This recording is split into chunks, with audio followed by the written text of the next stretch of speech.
ಇಲ್ಲ, ನಿದ್ದೆ ಇಲ್ಲ, ಮಳೆಯಲ್ಲಿ ಒದ್ದಾಡಬೇಕು. ಯಾಕೆ ಈ ಜೀವನ ನಿಮಗೆ?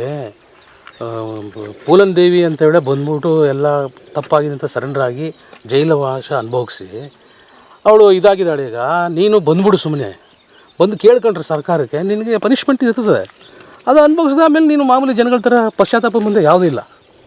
ನೀವು ಮಾಡಿರೋದು ತಪ್ಪು ಅಂತ ನೀನು ಮಾಡ್ಕೊಂಡ್ರೆ ಸ್ವಲ್ಪ ದಿನ ಏನೋ ಜೈಲಲ್ಲಿ ಹಾಕಿರ್ತಾರೆ, ಬಂದ್ಬಿಟ್ಟು ಜೀವನ ಮಾಡ್ಕೊಂಡು ಇರ್ಬೋದು ನೆಮ್ಮದಿಯಾಗಿ. ನೀನು ಯಾಕೆ ಅಂತ ಇಲ್ಲಯ್ಯ, ನನಗೆ ತುಂಬ ಆಸೆನ ಅದುವೇ, ನನ್ನ ಬಿಡಲ್ಲ, ಸಾಯಿಸ್ಬಿಡ್ತಾರೆ, ಕರ್ಕೊಂಡೋಗ್ಬಿಟ್ಟು ಸೈನೈಡ್ ಕೊಟ್ಬಿಡ್ತಾರೆ. ಅಂದರೆ ಅವ್ನ ತಮ್ಮನಿಗೆ ಹಂಗೆ ಮಾಡಿದ್ರು. ಯಾರಿಗೆ? ಅರ್ಜುನನಿಗೆ. ಅನ್ಸುತ್ತಿದ್ದ ಅಂತ ಹೇಳ್ತಿದ್ದ, ಅವನು ಹೇಳ್ತಾ ಇದ್ದಿದ್ದು. ಸೈನೈಡ್ ಕೊಟ್ಟು ಸಾಯಿಸ್ಬಿಟ್ರು, ಹಂಗೆ ಮಾಡ್ತಾರೆ ಇವನು. ನಾ ಹಿಂಗೆ ಜೀವನ ಕಳ್ಕೊಂಡು ಹೋಗ್ತೀನಿ. ಅಂದರೆ ಅವನು ಕೊನೆಯವರೆಗೆ ಇದ್ರೂ ಕಾಡು ಸತ್ರು ಕಾಡು ಅಂತ ಡಿಸೈಡ್ ಮಾಡಿಬಿಟ್ಟಿದ್ದ. ಅವನು ಸಮಾಜಮುಖಿಯಾಗಿ ಬದುಕಬೇಕು ಅಂತ ಅವ್ನಿಗೆ ಯಾವತ್ತೂ ಯೋಚನೆ ಮಾಡೇ ಇಲ್ಲ.